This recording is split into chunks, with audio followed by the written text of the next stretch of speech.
Olá, boa tarde, bem-vindos à Hora da Verdade, o programa de entrevistas da Renascença e do Público. Hoje a nossa convidada é Catarina Martins, coordenadora do Bloco de Esquerda. Muito obrigada por estar aqui connosco. Obrigada, é um gosto. Esta semana já esteve reunida com o Primeiro-Ministro para debater o programa de estabilização da economia, que irá desembocar num orçamento suplementar. À saída dessa reunião, disse que uma medida que prolongue o layoff ou que o substitua, defendeu uma medida que prolongue o layoff ou que o substitua, mas que implique o pagamento por inteiro dos salários. Como é que pode ser o desenho dessa medida e com que custos? O princípio é claro, o layoff não pode continuar até ao final do ano, ou seja, nós não podemos ter mais de 1 milhão de trabalhadores com um corte de 1/3 de salário até ao final do ano. Os salários em Portugal são baixos, pessoas que têm salários médios em Portugal, quando têm um corte de 1/3 no salário, deixam de conseguir pagar as contas. E, portanto, estamos a ter uma crise que é uma crise social e económica que se vai aprofundando se as pessoas ficarem mais tempo nesta situação. Portanto, as pessoas têm que voltar a ter o salário a 100%. Nós reconhecemos, no entanto, que para que isso aconteça, têm de existir, em muitos setores, mecanismos de apoio do Estado, porque há muitos setores da economia que não conseguem voltar a funcionar a 100% de um dia para o outro, porque as empresas podem não conseguir sozinhas manter os salários a 100% de um dia para o outro, mesmo empresas que, se lhes for dado o tempo, vão conseguir daqui a uns meses, e portanto seria errado, neste momento, ter uma chantagem do género acaba todo o apoio, e, portanto, enfim, iríamos ter desemprego. Portanto, nós consideramos que sim, que é preciso dar apoio. Agora, o layoff, que significando corte de 1/3 de salário, não deve continuar, deve ser pensado outro mecanismo, porque acho que todos percebemos, não é possível as pessoas em Portugal com salários de 1.000 euros viverem com menos 1/3 de salário até ao final do ano. Mas como é que seria um mecanismo para assegurar os 100% de pagamento? Quais são as propostas? A Catarina Martins Eu julgo que sempre deve haver diz que apresentou vários modelos. Existe um esforço, nós no Bloco temos defendido que não deve existir exatamente os mesmos mecanismos para as empresas maiores e para as empresas mais pequenas. Isto nós consideramos que as grandes empresas têm uma capacidade de mobilizar os seus próprios recursos para ultrapassarem a crise, que uma pequena empresa não tem. Ou seja, uma pequena empresa não tem capacidade de aguentar uns meses enquanto volta e, portanto, percebemos, uma grande empresa terá. O layoff acaba por ser um sistema que é igual para todos e, portanto, não tem essa diferenciação. Por isso é que nós no passado, ou seja, o layoff, para além do problema para os trabalhadores, tem também um problema sobre a economia, sobre os recursos públicos, que é igual para todos. Por isso é que nós no passado, por exemplo, defendemos que para as microempresas e até para as pequenas empresas houvesse subsídios diretos às empresas com a condição delas manterem o emprego e os salários, incluindo a prorrogação dos contratos a prazo e a manutenção dos trabalhadores intermediários, seja aqueles que estão em outsourcing, temporários, etc., porque se o Estado está a pagar às empresas para elas manterem o emprego, as empresas depois não podem manter só algum do emprego, devem mantê-lo todo. E, portanto, nós continuamos a achar que deve haver um mecanismo diferenciado para as pequenas empresas, mais de subsídio direto do Estado quando necessário, das grandes empresas, forçando mais as grandes empresas a usarem os seus recursos. Eu diria que um exemplo claro é: nós temos grandes empresas no país a distribuir dividendos. Se podem distribuir dividendos com base nos lucros do ano passado, seguramente, se olharem para a situação do país neste momento, podem perceber que esse dinheiro, muito mais necessário do que para distribuir lucros aos acionistas, é para pagar salários. O Bloco tem, aliás, feito muita insistência na questão de não haver distribuição de dividendos. Nós e a CMVM, o regulador da Bolsa, eu chamo a atenção que isto não é só uma ideia. O que é que acontece? Na verdade... Mas há alguma forma de proibir a distribuição de dividendos? Sim, basta ou é estar só uma na lei. questão quase que moral, mais do que legal? Basta estar na lei a proibição de dividendos. Para que se compreenda, a Galp, por exemplo, diz que não despediu trabalhadores, mas o que fez foi cessar os contratos de trabalhadores a termo e a termo incerto, e não renovar contratos, deixar cair trabalhadores que estavam em outsourcing, temporários, etc. Portanto, a Galp pode dizer que não despediu, mas todos os trabalhadores que estavam na refinaria de Sines e que ficaram sem emprego foram para o fundo de desemprego. O que eles sentiram foi despedimento, tudo o resto é brincar com as palavras. E distribuiu mais de 300 milhões de euros de lucros aos acionistas, com base nos resultados do ano anterior. Ou seja, a empresa que está agora a despedir, embora goste de lhe chamar cessação de contratos em vez de despedimento, para os trabalhadores é a mesma coisa, que está parada, acha que a situação de estar parada justifica que tenha que despedir ou que cessar contratos. mas acha que a situação de estar parada não deve levar a refletir sobre a distribuição de dividendos que foi feita tendo em conta as condições do ano passado e que agora não existem. E isto é central para o que é que nós achamos que é uma economia justa. Não tem nenhum sentido. Se a situação atual diz que os trabalhadores perderam salário, não tinha muito mais sentido para proteger a economia que o primeiro passo fosse travar a distribuição de dividendos e não mandar pessoas para o fundo de desemprego. Até porque, como todos nós sabemos, o que é distribuído em dividendos bem pode ir parar a um offshore qualquer, não fica aqui na economia. Agora, o salário de cada trabalhador fica aqui. É a economia portuguesa e é a sociedade portuguesa. Na reunião com o Primeiro-Ministro, sentiu alguma abertura do Governo para propostas do Bloco de Esquerda? Nomeadamente para... Esse mecanismo que poderia substituir o layoff? Sim, o Governo mostrou abertura a repensar, julgo que compreendeu a dificuldade de estarmos a dizer a mais de 1 milhão de trabalhadores que ficam sem um terço de salário até ao final do ano, ou seja, a proposta da direita, que é mais ou menos não fazer nada e manter os trabalhadores com cortes de salários até ao final do ano, eu julgo que é inaceitável e, enfim... O Governo demonstrou abertura para estudar novas soluções alternativas, veremos o que é que propõe. Eu chamo a atenção... Em relação à questão dos dividendos, também há abertura do Governo para pôr na lei que não pode haver distribuição de dividendos? Até ver não existiu essa abertura e eu registro que o Governo estava representado na Assembleia de Acionistas da Galp e votou a favor dessa distribuição de dividendos, o que a nós nos parece todo em todo injustificável. E para o subsídio extraordinário de desemprego, que é outra das propostas do Bloco de Esquerda? O Governo tem uma medida que, do nosso ponto de vista, é uma medida que é pequena e errada. É pequena porque as pessoas que, não tendo contribuições para a Segurança Social regulares e que acedem a esta medida, recebem meio indexante de apoio social, são 200 e poucos euros e, portanto, estamos a falar de um montante mensal que as coloca abaixo do limiar de pobreza severa. Já nem é do abaixo do limiar de pobreza, é mesmo, ou seja, não responde, não evita a crise. Por outro lado, também faz com que as pessoas se declarem como trabalhadores independentes que não quiseram fazer contribuições. Isso não é verdade. Não é verdade. As trabalhadoras domésticas que não estão registadas não são trabalhadoras independentes, são alguém que trabalham numa casa que não as registou ou tem um sistema especial que não lhes dá acesso ao subsídio de desemprego. Os trabalhadores migrantes indocumentados, que são abusados todos os dias e não têm um contrato de trabalho, não são trabalhadores independentes. Os trabalhadores das artes, que trabalham a recibos verdes e abrem a atividade um mês e fecham no mês seguinte e, portanto, não tiveram acesso aos apoios normais, não são trabalhadores independentes porque querem, são explorados, porque eles deviam ter direito a um contrato de trabalho. Os trabalhadores do turismo que andam por aí sem contrato, não é cada trabalhador que escolheu. Foram as entidades patronais que aproveitaram a vulnerabilidade de determinados setores para não fazer contratos de trabalho e agora que eles sejam obrigados a declarar-se como independentes, recebendo um apoio que é muito pequeno agora, para depois durante 2 anos terem que pagar contribuição, faz do trabalhador o culpado pela situação. A proposta do Bloco é diferente. É que primeiro o subsídio de desemprego, este subsídio de desemprego especial para este período, seja pelo menos de 1 IAS. Dir-me-ão, é um valor muito baixo, são pouco mais de, não chega a 500 euros, são 400 e poucos euros. É verdade, mas como são pessoas que não têm contribuições da Segurança Social, é-nos difícil também defender para estas pessoas um apoio maior do que as outras que têm essa contribuição. Mas seria, bem, mas é o dobro do que neste momento está em cima da mesa. E com outra condição, é que as pessoas explicariam como é que estão naquela situação. Ou seja, e depois se verificasse que a pessoa não está a dizer a verdade, naturalmente a pessoa seria penalizada, teria de devolver o que recebeu e teria o processo normal por ter mentido ao Estado e ter tido um apoio indevido. Mas a pessoa, ao aceder àquele apoio e a dizer porque é que está naquela situação, permitia à Autoridade das Condições de Trabalho ter um mapa do trabalho informal e nós fazermos um plano de erradicação do trabalho informal em Portugal. Era muito importante. E não é impossível.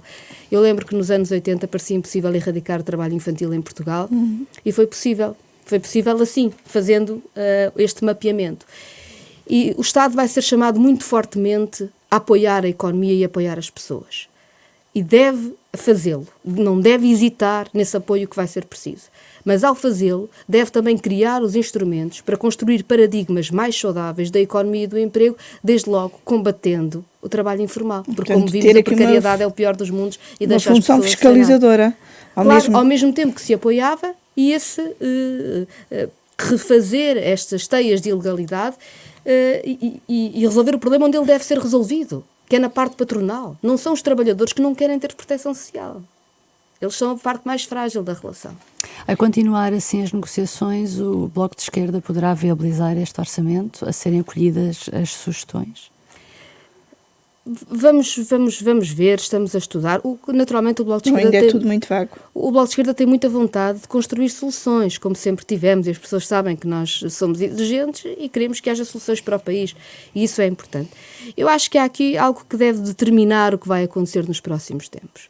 A resposta à crise não pode significar um recuo no que se fez nos últimos anos. Não pode significar cortes nem nos rendimentos, nem nos direitos. E é possível ter uma resposta à crise assim.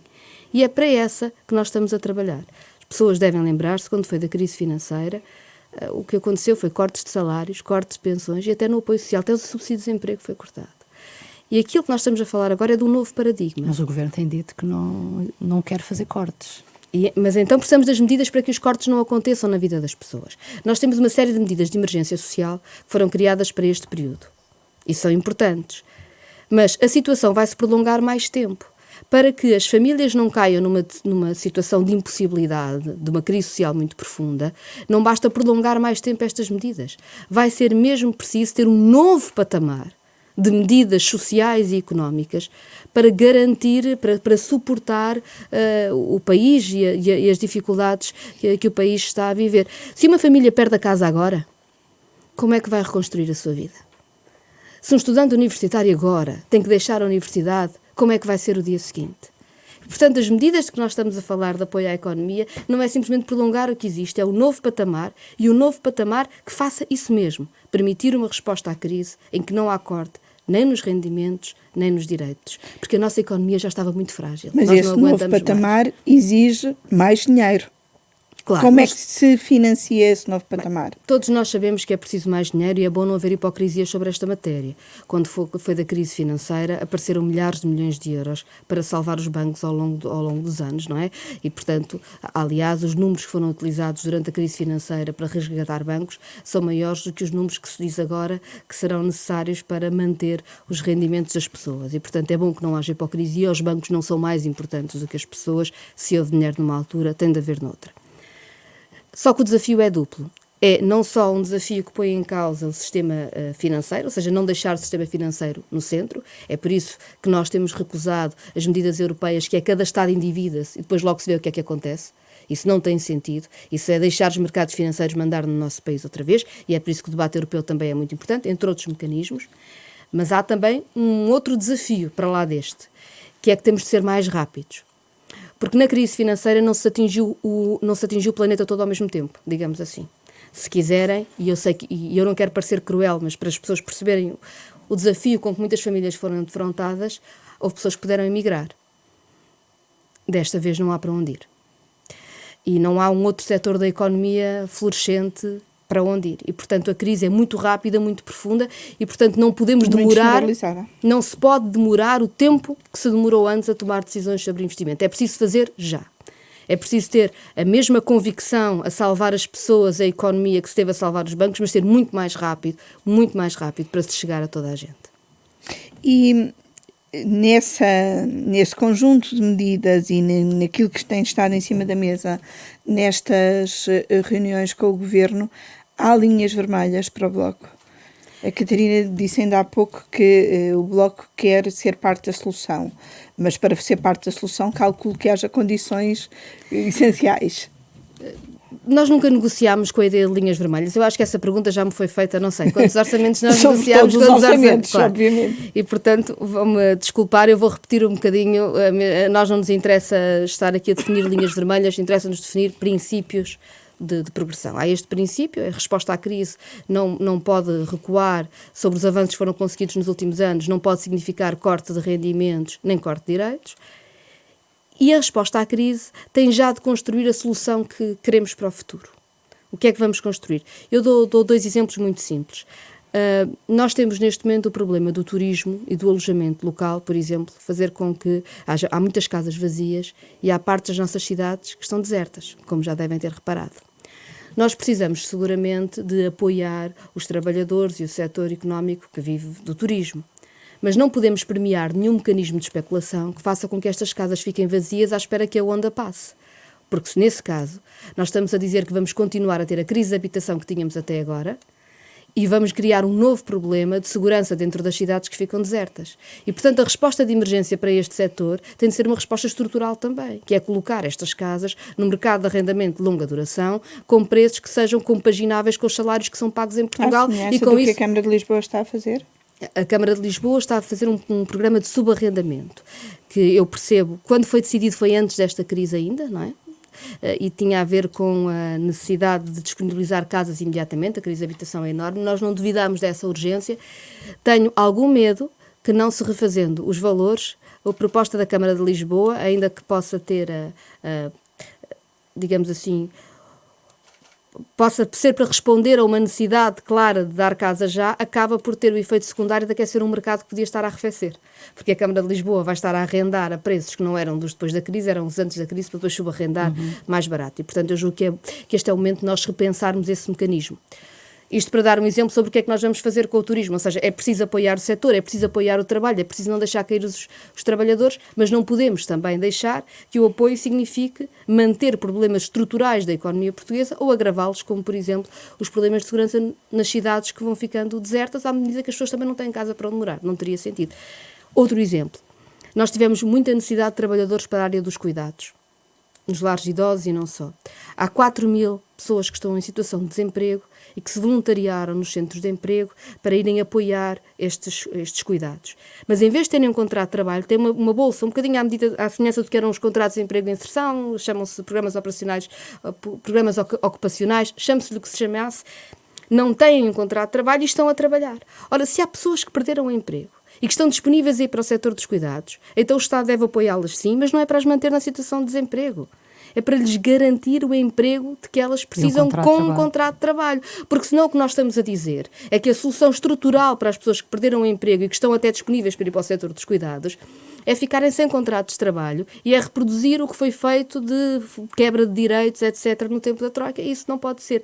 É este tipo de soluções para nós também é importante. Respondermos à emergência ao mesmo tempo que reconstruímos uma resposta que tenha sentido na economia e no trabalho em Portugal. À saída da reunião com o Primeiro-Ministro, o líder do PSD, Rui Rio, disse também que havia sintonia entre o seu partido e o Governo, admitindo viabilizar o orçamento. O que eu pergunto é se admite um consenso alargado que inclua Bloco de Esquerda e PSD. Eu julgo que isso será difícil. Ou seja, não por... É bom que toda a gente se una a pensar neste momento e a pensar em respostas e que toda a gente tenha a disponibilidade para encontrar soluções. Não ponho isso em causa. Mas convenhamos, há propostas de país diferentes. O PSD sempre acreditou, e aliás o PS só quando teve um acordo com o Bloco de Esquerda e o PCP é que agiu diferente, que para dinamizar o mercado de trabalho era preciso ter mais trabalhadores precários. Nós achamos que a solução, a lição a tirar desta crise é a necessidade urgente de combater a precariedade, como aliás sempre dissemos, e que se prova, porque neste momento eles ficaram sem nada. Eu acho muito difícil que haja uma medida que, ao mesmo tempo, crie precariedade e combata a precariedade. E, portanto, há sempre escolhas a serem feitas neste momento. Mas o Governo terá de fazer essas escolhas? Claro, como é óbvio. Mas o que está a dizer é que é quase impossível que venhamos a ter um orçamento suplementar viabilizado com a abstenção do Bloco de Esquerda e do PSD. É isso? Eu não estou a discutir votos. Neste momento nós estamos a discutir o que é que vai acontecer ao país e as necessidades do país, e é nisso que eu estou centrada. Não, mas quando disse que era difícil é só para perceber isso. Seguramente, eu registro que, por exemplo, Rui Rio nos últimos tempos até disse que achava uma vergonha se as empresas distribuíssem dividendos. Mas depois, quando chegou à altura de votar no Parlamento, não votou para parar a distribuição, não, votou a favor de que continuasse a distribuição. Portanto, o PSD tem tido um discurso um bocadinho moralista sobre a economia, mas no que diz respeito à lei para equilibrar os pratos da balança para uma economia mais justa, o PSD vota onde sempre votou. Vota à direita e vota ao lado dos grandes interesses económicos e não vota em nome de quem trabalha neste país. E, portanto, isso continua. E, portanto, eu julgo que há, às vezes, um desfazamento entre o discurso do PSD e depois a ação do PSD, mas enfim, eu não sou comentadora política e não me cabe a mim analisar o PSD, a mim cabe-me discutir soluções para o país, apresentar medidas e ser coerente com isso. Pedindo um bocadinho mais de análise política, acha que podemos estar a viver uma situação em que politicamente não serve a ninguém ficar de fora da solução, ou seja, politicamente interessa a todos fazer parte da solução para esta crise, mas em termos de ideias, depois, quando toca a votar, é preciso ser coerente. Eu acho que todos têm a responsabilidade de apresentar propostas e todos têm a responsabilidade de procurar entendimentos para o país. Mas acho que também temos todos a responsabilidade dos nossos programas diferentes para o país e daquilo que a democracia tem de diferente e de o afirmar de uma forma clara. O Bloco de Esquerda fará isso. Agora, nós abstivemos no último orçamento do Estado. Porquê? Porque tendo havido medidas que para nós eram muito importantes, nomeadamente o reforço do Serviço Nacional de Saúde, foi a nossa batalha. Não sabíamos ainda que iríamos ter a situação que tivemos agora, mas já tínhamos a certeza que o Serviço Nacional de Saúde é a espinha dorsal do país, precisamos dela como precisamos e, portanto, não sendo um orçamento em que o Bloco de Esquerda se pudesse rever, porque não resolvia, não tinha a coragem de ir aos problemas estruturais, como a precariedade, etc., como está à vista, aliás, que não foi, ou a crise da habitação, abstivemos porque negociámos medidas que para nós foram muito importantes. E, portanto, eu tentaria, eu julgo que neste momento o que é central são as medidas, as propostas. Depois veremos. Não acredito muito, ou seja, se começamos a debater um orçamento sobre taticismos de voto, já está tudo estragado, porque essa não é a nossa responsabilidade. A nossa responsabilidade são as soluções para o país. E é sobre isso que o Bloco de Esquerda debate. Mas seria inédito, não é só porque a nossa insistência é só porque seria inédito, julgo eu, um orçamento, uma votação de um orçamento retificativo, suplementar, o que seja, Bloco de Esquerda. Sim, eu compreendo essa coisa, mas percebem que isso a mim me diz relativamente pouco, no sentido em que nós estamos concentrados em discutir medidas, em discutir o que vai acontecer. Vamos pôr muito dinheiro na TAP, e a TAP vai ser pública ou vai fazer o que quer? São medidas que são importantes. E o que é que defende sobre a TAP? Nós defendemos que a TAP deve ser pública, não tem nenhum sentido o Estado continuar a pagar a TAP e não determinar o que a TAP faz. Aliás, temos a situação caricata da TAP ter agora apresentado determinadas rotas e o Governo vir dizer não pode fazer nisso. Sim, o Governo e o Presidente virem a público dizer... O que é estranho, ou seja, uma empresa que precisa de tanto apoio público, como é que pode estar a decidir coisas contra o que o próprio Governo pede? Já tinha acontecido com os bónus pagos aos trabalhadores, uma empresa com prejuízo a precisar de apoios públicos e a distribuir bónus e o Governo a dizer, acho muito mal. Então o Governo não manda, não vai ao Conselho de Administração, não está lá a decidir. Isto é inaceitável.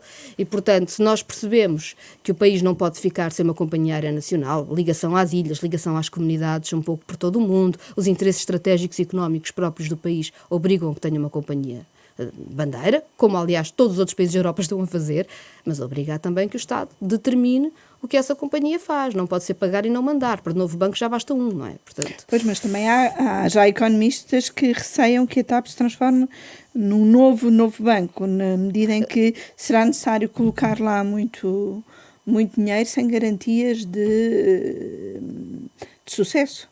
Bem, será tão mais um novo banco quanto nós colocarmos o Estado a intervir sem o Estado participar na administração. Por exemplo, a decisão sobre a reestruturação da empresa, venda de aviões, etc., se for feita só pelos privados, terá em conta o seu interesse acionista de curto prazo.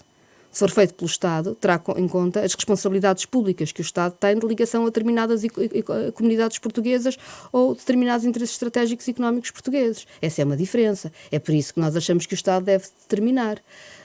Como também achamos que no novo banco o Estado deve determinar. Um dos problemas do novo banco é precisamente esse, como agora, como sabem, esta semana foi aprovado o requerimento do Bloco de Esquerda para conhecermos finalmente o contrato de venda que nunca conhecemos. O que é que acha que esse contrato vem mostrar?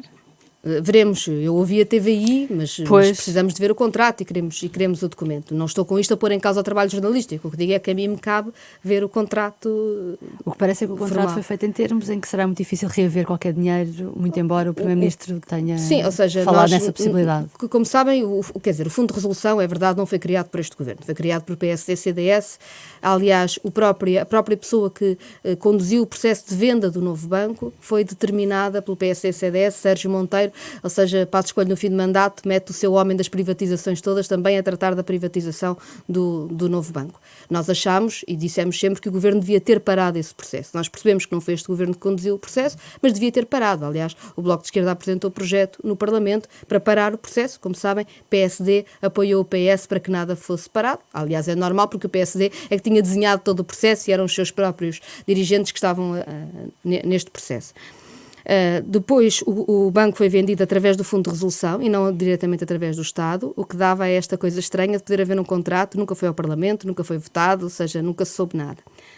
Nós, depois de muitas tentativas, foi para a frente a ideia da auditoria, finalmente, porque as auditorias às contas são auditorias mais ou menos formais, mas não nos dizem nada sobre a gestão dos créditos, ou seja, não sabemos se a gestão do novo banco está a ser feita ou não para maximizar o uso da garantia pública em nome dos interesses de curto prazo dos acionistas, ao contrário do que seria o interesse público, é gerir a carteira de créditos de maneira a minimizar as perdas e, no longo prazo, ir resolvendo o problema. O resultado dessa auditoria foi prometido antes da última injeção, como sabem, não foi assim que aconteceu, e quando eu questionei o Primeiro-Ministro no último debate quinzenal, mas como é? Primeiro a auditoria era indispensável, agora não é, coloca o dinheiro, e depois se a auditoria nos disser que o banco foi mal gerido, o que é que fazemos? O Primeiro-Ministro disse que ia lá buscar outra vez o dinheiro. Acha isso possível? Eu acho complicado, principalmente se aquilo que sabemos hoje sobre o contrato, o que foi revelado pela TVI, for verdade. Ou seja, estamos a falar de empresas escondidas em offshores, de empresas dentro de empresas. Com prejuízos, que não têm dinheiro. Que declaram prejuízos, etc. E, portanto, julgo que isso será muito difícil. Mas eu preferia não me pronunciar sobre isso, não porque não tenha respeito pelo trabalho dos jornalistas da TVI, claro, tenho muito respeito pelo trabalho jornalístico em Portugal, mas porque acho que é melhor nós fazermos essa análise quando tivermos o contrato nas mãos. Voltando só aqui à TAP, a União Europeia aceita que os Estados estejam a entrar nas companhias aéreas, mas têm de vender essa participação daqui a 6 anos. Acha que isto com a TAP é possível? Em primeiro lugar, a Europa percebeu que é preciso que os Estados entrem nas empresas estratégicas, o que é extraordinário, porque até agora o consenso europeu era para privatizar tudo o que mexia. Aliás, enfim, eu julgo que há um grande processo de desespero têm sido os decisores europeus, porque compreendem que todas as decisões que tomaram até agora foram decisões catastróficas que nos tornaram mais frágeis perante esta crise que estamos a viver. E, portanto, há um avanço. Em relação aos 6 anos, bem, eu acho que os Estados só devem aceitar isso se quiserem, não tem nenhum sentido. Porque ficar 6 anos e depois vender quer dizer que nós agora nacionalizamos os prejuízos todos, para mais tarde, quando a empresa estiver equilibrada e puder dar lucros, privatizarmos os lucros. Ora, isso não pode ser. Isso é fazer com o setor da aviação o que foi feito com o setor do sistema financeiro na altura da crise financeira, em que se nacionalizaram os bancos todos, ficou-se com os prejuízos todos do lado do Estado e depois foi-se privatizar os bancos na altura em que eles já podiam começar a dar lucro e os lucros foram privados. E, portanto, eu diria que enfim, o Estado português deve utilizar a abertura da União Europeia, que já percebeu que os setores estratégicos têm de ser públicos e devem ser nacionalizados, não deve aceitar a limitação dos 6 anos, como é óbvio. Voltando aqui um bocadinho ao início desta legislatura, tínhamos uma previsão de um salário mínimo de 750 euros para 2023, aumentos de salários na função pública ainda que de 0,3, 25 dias de férias para a função pública. Há várias promessas que podem ficar pelo caminho. Aceita ajustamentos das promessas? Eu acho que não tem nenhum sentido nós respondermos à crise empobrecendo quem já não tem quase nada. Ou seja, o salário mínimo nacional é um salário com que é praticamente impossível viver em Portugal, sejamos claros. Há muitas pessoas que ganham salário mínimo em Portugal e seguramente vivem muito dignamente, com uma ginástica incrível para o fazer, mas ninguém deve ser sujeito a isso. Aliás, nós temos os salários mínimos nacionais mais baixos, tendo em conta os preços. Ou seja, a nossa conta de supermercado não é muito diferente da Alemanha, mas o salário mínimo é. Para sermos claros sobre o problema. O salário mínimo, os salários em geral. Eu não diria o salário mínimo, diria o salário mínimo, salário médio. O salário mínimo em Portugal já está muito próximo do salário médio, porque o salário médio é muito baixo. Não é porque o salário mínimo seja alto, é porque o salário médio é muito baixo. E, portanto, nós acharmos que agora a resposta à crise é, de repente, comprimir salários, enfim, é um descalabro. Portanto, não aceita alterações nós achamos que deve haver alterações, nomeadamente alterações dos salários todos. E pensarmos nos salários todos. Qual de nós é que considera, depois desta crise normal, que as pessoas que têm profissões de limpeza e de cuidados ganhem o salário mínimo em Portugal? E eu estou a falar tanto do público como do privado. É tanto quem limpa o hospital como quem está no lar de idosos. Nós aceitamos que estas pessoas têm tido uma dedicação extraordinária, que se põem em risco todos os dias, que não estão com a família, para fazer um trabalho tão difícil, ganhem o salário mínimo. Isto não nos envergonha? E vamos sair desta crise a dizer que não se pode aumentar o salário destas pessoas? Não pode ser. Pelo contrário, esta crise deve nos permitir olhar para as profissões que tantas vezes foram desprezadas e que nós compreendemos hoje que são a coluna vertebral de um país que não para e que não falha aos que mais precisam. Os enfermeiros em Portugal são dos mais qualificados da Europa. Há tantos países a quererem enfermeiros formados em Portugal. Nós vamos, quando eu digo enfermeiros, técnicos superiores de diagnóstico, as pessoas da saúde, nós vamos deixá-los com estes salários que fazem quase impossível a vida em Portugal, para que vão trabalhar lá fora, porque todos os países da Europa vão precisar de profissionais de saúde. Ou vamos ter uma resposta de valorização destas carreiras para que eles queiram ficar no Serviço Nacional de Saúde e em Portugal, como nós precisamos deles. Que erro estratégico seria se, em nome de uma pertença resposta à crise, nós perdêssemos as pessoas de quem mais precisamos na resposta à crise. Mas deixa-me fazer outra pergunta. O GT, por exemplo, já admitiu que o aumento de 0,3 da função pública pode não vir a concretizar-se no imediato como estava previsto antes da pandemia. Portanto, abrindo a porta, aqui uma alteração. Para o Bloco isso é completamente impensável? Ou admite que se houver valorização de algumas carreiras dentro da função pública, nomeadamente na área da saúde, possa haver flexibilidade? Franco, acho muito estranho que uma confederação sindical dedique mais tempo a achar que 0,3 em salários de pessoas que têm os salários congelados há mais de uma década e que estão na linha da frente da resposta a esta crise é muito, em vez de se dedicar a começar a negociar o aumento dos salários no setor privado, que era o que devia estar a fazer, porque há muita gente a ganhar muito pouco e que é a espinha dorsal deste país, é quem constrói todos os dias. Acho que é absolutamente desastroso que uma confederação sindical comece por falar da dificuldade de aumentos, até porque nós sabemos que sempre que se corta de um lado, acaba a cortar-se em todos os trabalhadores. E, portanto, bem, com certeza, enfim, quem está sindicalizado e o GT fará o seu debate, eu só devo lembrar que esse foi o mesmo discurso da Troika. Começou assim e acabou a cortar em tudo, até no subsídio de desemprego. O que uma confederação sindical deve fazer, do meu ponto de vista, embora, claro, essa não seja a minha área, eles é que devem decidir, é, pelo contrário, começar a discutir. Já viram quanto é que ganham as pessoas que estão neste momento nas cantinas a fazer refeições para quem perdeu tudo? E que arriscam a vida todos os dias para vir trabalhar? Já viram quanto é que elas ganham? Isto não é uma vergonha. Estão temporárias, estão em outsourcing. Quer dizer, isso é o que devia estar a fazer uma confederação sindical. Que faça outra coisa, eu acho, bem, impressionante e, muito sinceramente, não sou capaz de dizer mais do que isto. E um sinal de que o Governo estará a pensar nisso também. Não sei, espero bem que não esteja. Que sinal concreto é que este orçamento suplementar deve dar em termos de carreiras? É este orçamento já? Não, o orçamento suplementar não é um orçamento sobre carreiras. Pois, exatamente. E não deve ser. Ainda não é o momento de colocar lá algumas... Não, eu julgo que há matéria. Este orçamento suplementar deve garantir duas coisas. Deve garantir a continuidade dos apoios sociais e à economia especiais, que estão deste período e que são muito exigentes para o orçamento do Estado e que, portanto, é preciso um orçamento para que o Governo possa fazer essa despesa, e deve aumentar o patamar porque a crise está mais profunda. Ou seja, as medidas agora já não chegam. O orçamento suplementar é um orçamento para a pandemia quase que separado do orçamento de Estado. Bem, não é separado do orçamento de Estado, mas, por exemplo, no setor da saúde não dá para esperar pelo orçamento do Estado para tomar decisões sobre se os trabalhadores que foram contratados temporariamente para este período se mantêm ou não. E parece-nos óbvio que nós temos que manter estes trabalhadores, e para os manter eles também têm que querer ser mantidos, porque todos os países vão querer trabalhadores da saúde. Ainda dos profissionais de saúde. Eu acho que as carreiras têm que ser revistas e os salários, acho que isso precisa também de um processo... O subsídio de risco. O subsídio de risco podia ser implementado agora. O subsídio de risco é uma matéria que não é só para os trabalhadores da saúde, é para os trabalhadores que estão na linha da frente. E tem a ver com trabalhadores do setor público e do setor privado, ou seja, aqueles que estão expostos e que têm que tomar decisões muito complicadas, até da sua vida pessoal, para continuarem o seu trabalho, e, portanto, deviam ter esse subsídio de risco.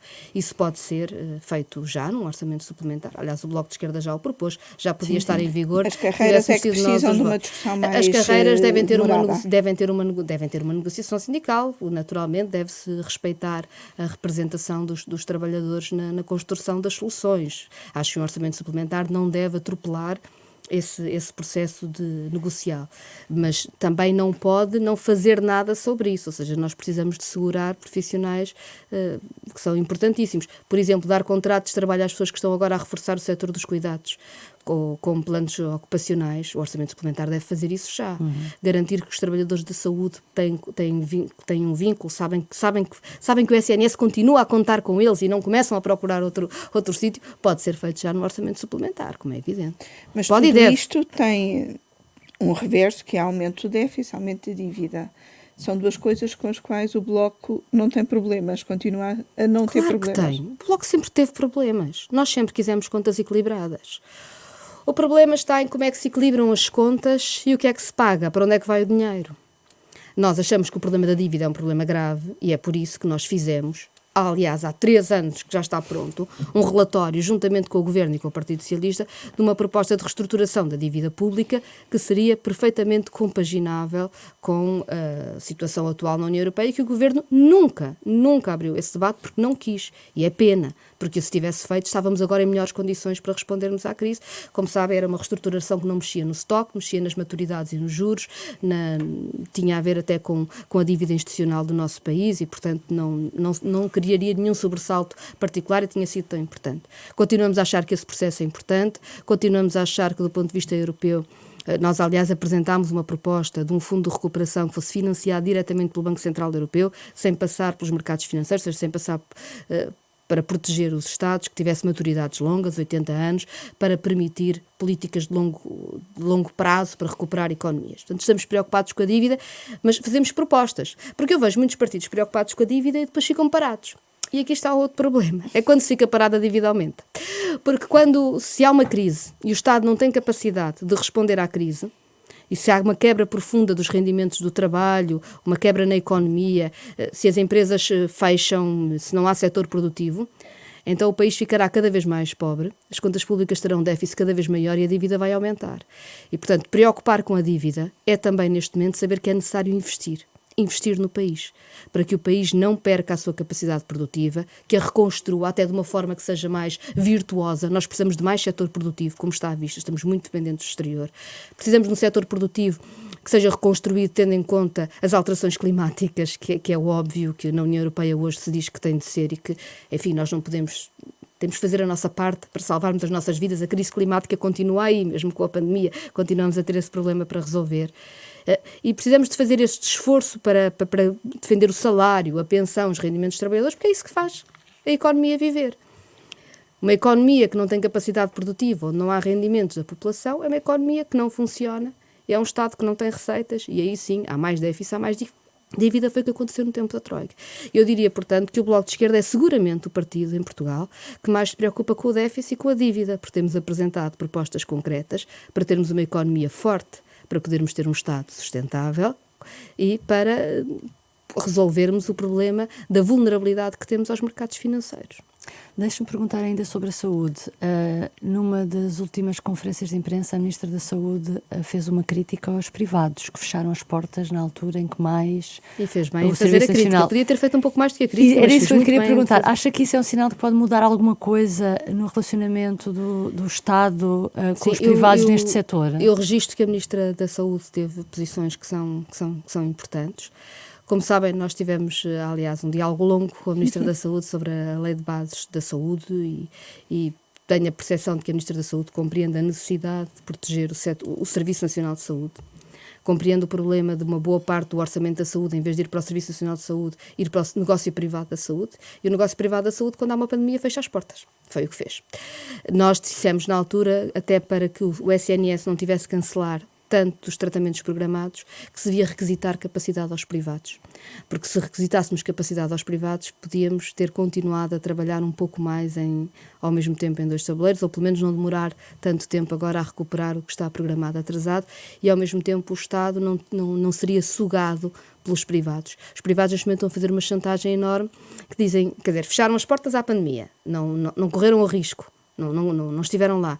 E agora dizem que sim, senhoras, estão disponíveis para os tratamentos programados do Serviço Nacional de Saúde, que é o mais fácil de fazer, mais barato de fazer, mas querem negociar os preços, querem ter mais dinheiro. E é por isso que no estado de emergência tinha sido tão importante, do nosso ponto de vista, requisitar o setor privado, que seria pago de acordo com os custos que tem e não de acordo com a chantagem que está a fazer agora para aumentar a sua rentabilidade à conta da crise, que é uma absoluta... é inaceitável. Quer dizer, querem fazer dinheiro com uma crise que nos afeta a todos. Mas o Governo tem que retirar lições, então, deste este relacionamento? Sim, como sabem, para nós uma das perplexidades em tudo isto é o facto do Governo, neste período, ter feito uma lei para lançar novos contratos de parceria pública ou privada de hospitais públicos. O Bloco já pediu a apreciação parlamentar. O Bloco já pediu a apreciação parlamentar para que as pessoas compreendam a rapidez de resposta do SNS à pandemia, e eu acho que nós devemos dar os parabéns ao Serviço Nacional de Saúde e aos seus profissionais, foram extraordinários.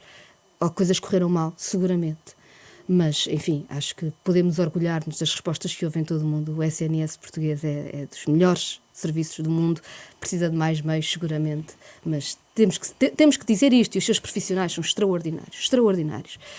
Mas um dos problemas quando se entrega aos privados a gestão num hospital público é que o privado, antes de receber o doente, quer saber quanto é que vai receber por o tratar.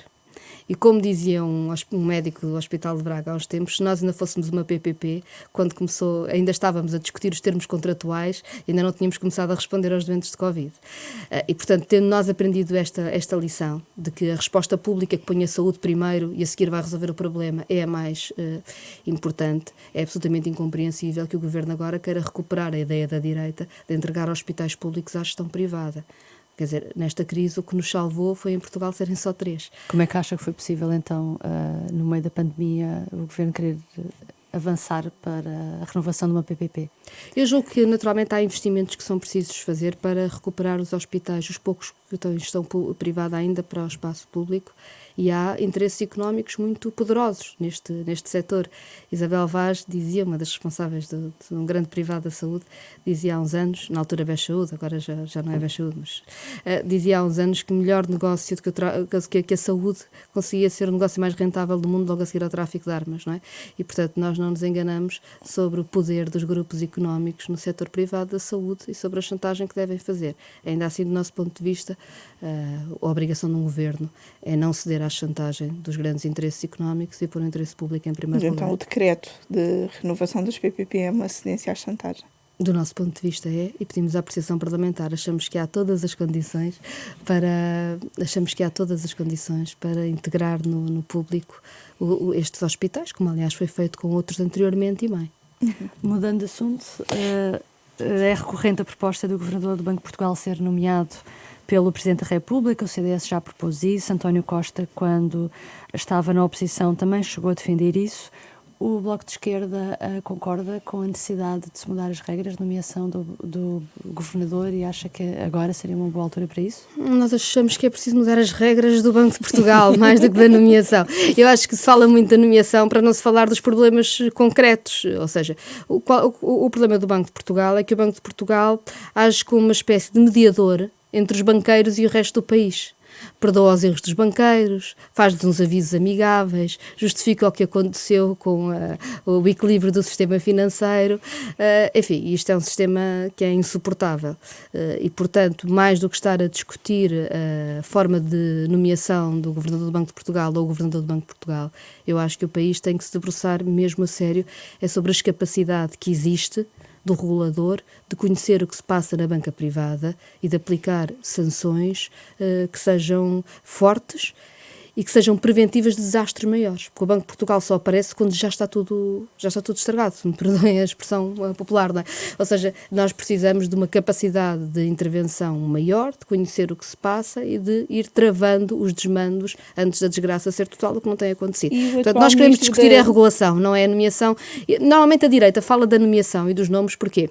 Porque não quer mudar nada no sistema, ou seja, é típico, quando não se quer mudar nada na estrutura da economia, não se quer mudar nada no regime ou no sistema, discute sempre ou nomes ou nomeações em vez de discutir políticas. Isso acontece um pouco por todo lado. E o atual Ministro das Finanças poderia ser um bom nome para essa reforma do regulador? Não apresentou ainda a proposta, não é? E podia ter apresentado até agora com as suas obrigações. Quem sabe até apresentará. Fico à espera para ver. Mas, na verdade, ainda não o fez, não é? Acha que ainda era possível Mário Centeno apresentar uma proposta do regulador à sua medida? À sua medida não teria interesse nenhum, mais uma vez. Nós estamos aqui a falar da capacidade que nós temos de ter regras sobre o sistema financeiro. E isto não é só regras sobre a regulação, não é? A regulação é uma espécie de desculpa para não haver regras. Não há regras, fazem o que querem, depois temos o regulador. E, portanto, nós precisamos de regras sobre o próprio financiamento, a própria atividade financeira. Porque sem regras sobre a própria atividade financeira também não há regulação que nos valha, digamos assim. E desse ponto de vista avançou-se muito pouco e Mário Centeno tem responsabilidades em ter-se avançado pouco, porque não só é Ministro das Finanças de Portugal, como é Presidente do Eurogrupo e, portanto, estaria até numa posição boa para alterar as regras do sistema financeiro. E não tendo alterado, não será um bom nome para o Banco de Portugal. O Bloco de Esquerda não está interessado em debater nomes para o Banco de Portugal, está interessado em debater regras para o sistema financeiro.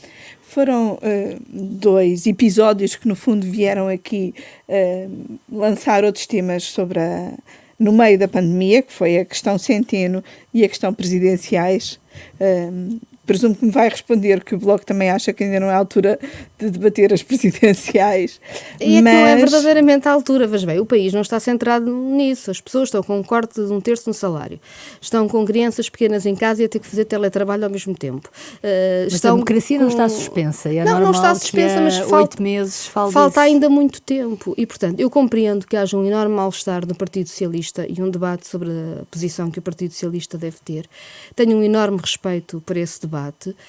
Mas não é este o tempo da apresentação de candidaturas presidenciais. Este é o tempo de debate de projetos de recuperação e, naturalmente, o Bloco de Esquerda vai estar interessado numa candidatura de esquerda que dispute a importância dos direitos do trabalho, a importância do Serviço Nacional de Saúde, do Estado Social forte, que dispute o que é que significa reconstruir uma economia que seja mais justa, que responda ao desafio climático. E isso é muito importante. E isso é muito mais vasto do que estar a discutir uma tensão interna sobre se o Partido Socialista deve ter ou não candidato próprio. E não tem nenhum sentido ter ou não candidato próprio. Não tem nenhum sentido o Bloco de Esquerda entrar num debate do Partido Socialista. A eventual candidatura da Ana Gomes não assusta o Bloco de Esquerda? Eu tenho um enorme respeito pela Ana Gomes, que está a posicionar-se num debate interno do Partido Socialista em nome da democracia e acho que faz muito bem. Eu compreendo que ela o faça. Acho que a Ana Gomes tem colocado as questões que deve colocar da forma correta. Depois vejo algumas pessoas, não Ana Gomes, mas apoiantes de Ana Gomes, que dizem uma coisa do género: toda a esquerda deve unir-se em torno de Ana Gomes para fazer uma candidatura contra uma pessoa que tem 4% nas sondagens. E eu acho isso esquisito. Não se combate a extrema-direita, o populismo e o ódio com falta de programa ou com a ideia de frentes que são vazias de conteúdo. Combate-se com a esquerda tendo uma resposta para o país. O que é que vamos fazer do emprego, do salário, das pensões, do Estado Social? Isso é que determina Mas pelo que está a capacidade da Ana esquerda. Gomes, ela poderia até vir a ter o apoio do Bloco de Esquerda. Não é sequer um tema que esteja em cima da mesa, não é algo que nunca sequer Ana Gomes tenha referido. Portanto, isso é com todo o respeito, é uma forma de nós, mais uma vez, não debatermos nada do país. Não debatermos nada do país e acharmos que a esquerda debate nomes ou tem propostas contra, em vez de ter propostas para fazer, para construir, para ter um país mais forte. E a nós o que nos interessa não é debater o contra isto ou a trica não sei de onde, não interessa. Julgo que não interessa a ninguém. O que interessa é qual é a proposta da esquerda para o país que desafia nas presidenciais. E essa tem de ser uma proposta que tem o trabalho no centro, o Estado Social, o clima, as grandes respostas deste momento, o sistema financeiro. Isso vai ser necessário. Está a dizer então que o Bloco de Esquerda pode não apresentar candidato próprio? É uma reflexão que ainda vão fazer. Os partidos não se apresentam às presidenciais. Apresentam-se pessoas de várias áreas. Naturalmente, o Bloco de Esquerda apoiará uma candidatura que há de ser debatida internamente e que é uma candidatura que tem uma presença forte de debate sobre o que deve ser o país, sobre como é que nós nos posicionamos no mundo, sobre a dignidade própria de quem constrói o país, do trabalho. Eu acho que esse é o nosso campo, sempre foi o nosso campo. A Marisa Matias era uma excelente candidata. A Marisa Matias fez isso na última. A Marisa Matias fez esse trabalho extraordinariamente na última candidatura presidencial e graças a ela há muitos temas que foram colocados nessa campanha. E é verdade, a Marisa é uma lutadora incansável, mas o Bloco de Esquerda tomará essa decisão no seu tempo. Muito obrigada, ficamos então à espera desse tempo e de novas decisões do Bloco de Esquerda. Nós voltamos para a semana com outro convidado. Obrigada.